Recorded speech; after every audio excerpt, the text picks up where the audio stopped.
Germany has a sophisticated economy, yet its approach to contemporary economics differs slightly from that of other countries.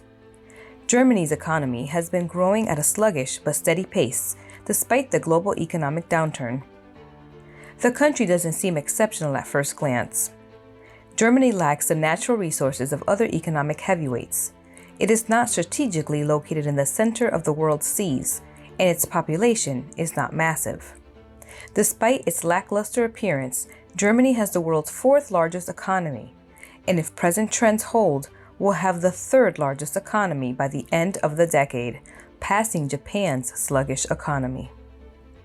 Germany has accomplished all this, despite the fact that its closest economic competitors and neighbors have been hit far harder by global and regional economic crisis. Germany has advocated a novel approach to economic management for the past 7 decades called Factor, which seeks to integrate the best features of free market efficiency, competition, innovation, and push with benefits of robust social policies. With all of Germany's success, it's impossible to argue that this hasn't worked well in Germany and might work even better in other economies. Hello, and welcome back to the Financial Fortune YouTube channel, your go-to source for comprehensive insights into the world of global economies and financial markets. In today's video, we turn our attention to one of the economic powerhouses of the world, Germany. As an industrial giant and key player in the European Union, Germany's economy is a force to be reckoned with. Yet it's often overshadowed by larger countries or regions. Today, we shed light on the importance and significance of Germany's economy and the impact it has on the global stage. Prepare to discover the strengths and potential of this formidable economic engine, which should not be underestimated. Germany will have a much harder time finding solutions to many of the problems it is now confronting. It will be hit worse by the war in Ukraine, Brexit, and the worldwide downturn in demand for consumer goods like new vehicles than any other advanced economy. The following decade may thus be decisive in determining whether or not their novel approach to economic management was merely fortunate or whether or not it is something we should adopt for our own economy. Moreover, economists will need solutions to a few basic issues before they can be certain. What has been the primary factor in the growth of the German economy? Has it achieved the optimal level of social security along with maximum market efficiency? Finally, all of these recent difficulties have caused economic stagnation in Europe's largest and most significant economy. After we finish all of these steps, the economy of the world's fourth largest country will be at the top of the Economics Explained national rankings. Finances defined. The government takes a unified approach to issues like taxation, social welfare, common good investment, market regulations, and foreign trade policy in these market-driven capitalist countries. Indirectly funding the government's activities, taxation is present in all developed countries, and social welfare is one of the best outlays. The term target welfare encompasses a wide range of financial assistance, from unemployment benefits to disability payments to child allowances. Generally speaking, welfare payments serve many economic purposes. They exist primarily to prevent individuals from being hungry or turning to crime as a means of subsistence. And that's a major consideration.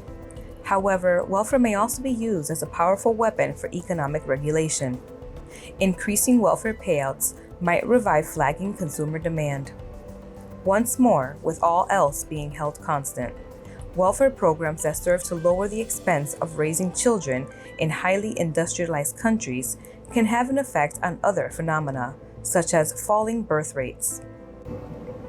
Poland, which is aware that its economy will suffer greatly if present population trends continue, goes much further than this by basically paying individuals to have children. I don't want to give too much away here, but we're going to produce a whole video on it next month, so be sure to subscribe to stay tuned for that one. By the way, it demonstrates that the goals of taxation and welfare go beyond simply generating income for the government and caring for the populace. This is true for all developed economies, regardless of where you situate them on a hypothetical political spectrum. While it's true that some nations have lower tax rates and welfare payouts than others, every developed economy nevertheless uses these tools to regulate what they claim are free markets. Controls on the behavior of market players are another feature shared by all developed economies. Governments need mechanisms to guarantee that private contracts are upheld, such as when one person agrees to pay another person $10,000 to construct a fence around their property. The fence contractor should have mechanisms in place to collect payment from the homeowner in the event that they refuse to do so voluntarily. Inversely, the homeowner shouldn't be responsible for payment if the fence builder erects a worthless fence out of duct tape and bamboo. In the business world, even something as seemingly straightforward as erecting a fence may prove challenging. It is crucial that disputes of this nature be settled swiftly and equitably, since industrialized economies rely on cooperation between enormous firms working on projects that might continue for years or even decades. Unless this is fixed, the industries that provide all the value in our modern society will cease to exist. All developed countries have these mechanisms, and even free market advocates acknowledge their significance. Developed economies also share a commitment to putting money into initiatives that will ultimately benefit society as a whole. Infrastructure that facilitates the operations of businesses and individuals is one example. Other examples include educational and protective institutions. Either someone else will pay for it, and they've saved themselves some money, or nobody will pay for it, and they'd have been better off buying those services for themselves. No one would voluntarily pay to build a highway that anybody could use, or spend their money on a military that keeps everyone safe, if they had a choice. Economists use the term non-exclusionary to describe products and services that may be used by anybody, regardless of whether or not they contribute to their creation or maintenance. All advanced economies have the same taxation and welfare systems, investments in the public good, market regulations, and restrictions on foreign commerce. This close examination was done to demonstrate that there are more parallels than differences between the economies that have proven to be successful throughout the world. Because of this, it is clear that a country's circumstances have a much greater impact on what an economy looks like than even most economists would like to concede when investigating a country like Germany. There have been several jokes on this channel about how Norway has a great economy. Obviously, Norway has a thriving economy, a high quality of life, and a robust social safety net. The country has been able to provide many of these economic comforts because it sits on vast reserves of fossil fuels and hasn't felt the need to convert the proceeds from oil sales into artificial islands. However, anyone who has seen my previous video will know that it's not really fair to compare how a vast, diversified country like the United States handles its resource management to a tiny, oil-rich country like Norway. Norway might decide to spend more on social assistance without raising taxes, making up the difference with money from its state-owned oil business, which has been granted drilling rights in Germany. The ability to strike a reasonable balance between these checks and balances is crucial. The good news is that any economy where fine-tuning these parameters is the primary economic discussion is usually doing rather well. Consider the economies of countries A and B. Both have about the same amount of land and people, give or take 85 million. But economy A has certain economic restrictions in place, and governments are primarily re-elected or voted out depending on how well they handle these limits. However, despite its haphazard approach to these limitations, Economy B is home to some of the world's biggest deposits of natural resources. In all other respects, if you haven't guessed by now, Germany and Iran are both real economies, and Economy B should be greater than Economy A due to the former's initial advantages. Having these procedures in place is crucial for any economy, but especially one as tiny as Iran's, 10 times smaller than Germany. But once they are, things should go smoothly. The German technique of achieving this harmony is known as Rhineland capitalism. Only in the past 33 years has Germany's economy developed into what it is today. Before that, it had been divided between an eastern and western half, with the Soviets controlling the former and capitalists the latter for over half a century. However, analysts now refer to the economic model that was in place in West Germany before the unification as Rhineland capitalism. People nevertheless work hard to increase their earnings and their purchasing power under a system where most industry is carried out by for-profit private enterprise. Germany's nearest economic neighbors, the United Kingdom and the United States, are both relatively open markets, but there are far more government interventions in Germany. At first, it was thought that the necessity to keep workers satisfied with a free market economy was a primary element in pushing this system. Workers were nonetheless protected and profited from the market under Rhineland capitalism, a compromise reached when Europe was split between socialists and capitalists, ensuring that workers would not be led astray by calls to seize the means of production. I can see how this may be confusing, but be assured that this in no way implies that supporters of Rhineland capitalism or any other social market system are socialists. The market economy in Germany is supported by its robust labor protections and welfare laws.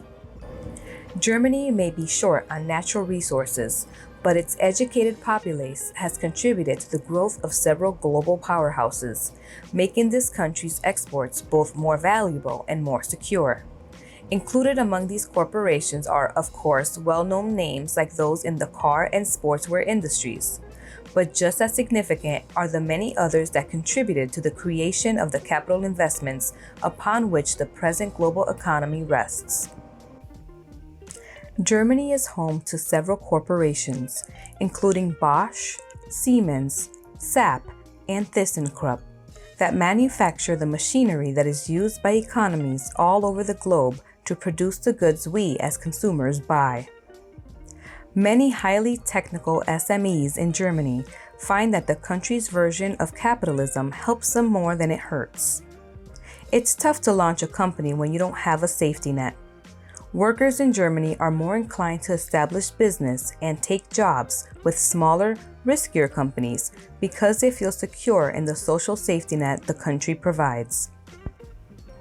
Despite the fact that some view the German system as a form of diet socialism, Berlin is widely recognized as Europe's startup capital, and many of these companies will one day be the global companies driving the development of the German economy.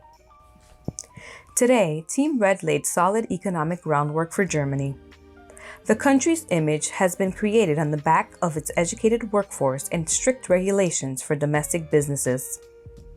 The general public tends to believe that German-made goods are of greater quality than those produced in any other country. Engineering is certainly up there with beer and large pretzels when people are asked what Germany is most famous for. People are prepared to pay a premium for German goods, even if they aren't of objectively greater quality. And that in and of itself is more important to the economy than any other material resource. However, this does not imply that the German economy has had it easy. It's faced what seem like infinite obstacles. There might be few more challenging economic operations than Germany's reunification. Reunification. The problem was getting the East up to speed without slowing down as a result of integrating the two economies. The Western world, which had reached a stage of relative prosperity. Despite early attempts, the East slipped farther behind the West as competing Western corporations bought up factories and equipment that had previously been owned and controlled by socialist states. More laborers were made available to the West as well. As many as 500,000 Germans would make the round trip every day to work in the West, because of the higher wages available in the established industries there. Instead, inflation set in due to the East's economy's rapid growth combined with the West's money supply increase brought on by linking the two economies and the extreme cost of transitioning, prompting German central banks to raise interest rates to slow the economy down until things return to normal. Germany's economic woes until around 2008 led to the country being dubbed the sick man of Europe, a moniker that persists even now in East Germany. People stopped calling it so after 2008, when the GSC and the subsequent Eurozone crisis hit nearly every other advanced economy in Europe far harder. All this time, Germany has been able to keep things running thanks to its massive export industries. However, as global trade becomes more fragmented and as consumer spending and business investment slow down, Germany is facing new challenges. But Germany's economy has shown that it is among the best in the world and can weather these kinds of storms. Rank order in the country. First things first, Germany is the fourth biggest economy in the world, with a GDP of 4.26 trillion US dollars, trailing only Japan and surpassing the United Kingdom.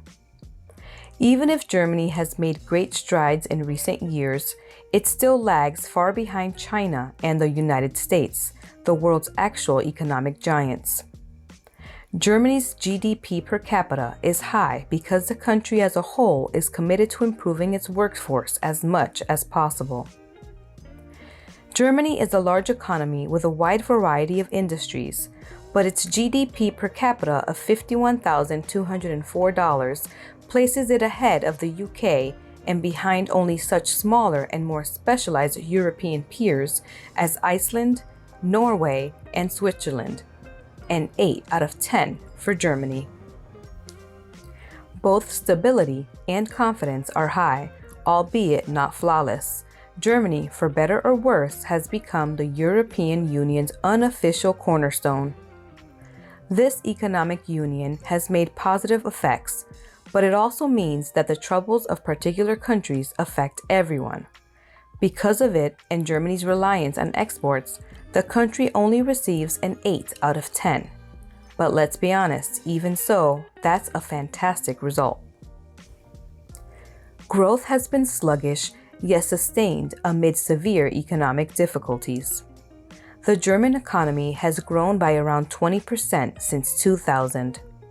Not quite robust expansion, but better than many European nations, where the economy is stagnating or even contracting. A mediocre 4 out of 10 for Germany.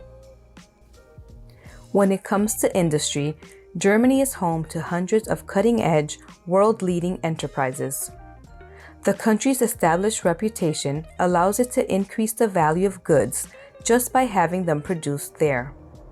In addition, unlike South Korea, which also has a thriving export sector, it is not overly reliant on a handful of mega corporations.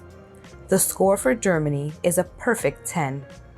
Collectively, this earns Germany an average score of 7.8 out of 10, which places them at the very top of our Economics Explained national chart. As we conclude this eye-opening video, we are reminded of the vital role Germany's economy plays in shaping the world's financial landscape. From its robust manufacturing sector to its strong export capabilities, Germany's economic prowess stands as a pillar of stability in an ever-changing global economy. It is essential not to undervalue the significant contributions this nation makes to international trade and economic growth. As investors and individuals, understanding Germany's role can help us make informed decisions and capitalize on opportunities in this influential market. Stay tuned to the Financial Fortune channel for more in-depth analysis and expert perspectives on global economies and their impact on your financial future. Remember, knowledge is key to navigating the complex world of finance. Until next time, may you recognize the true value of Germany's economy and leverage it to your advantage.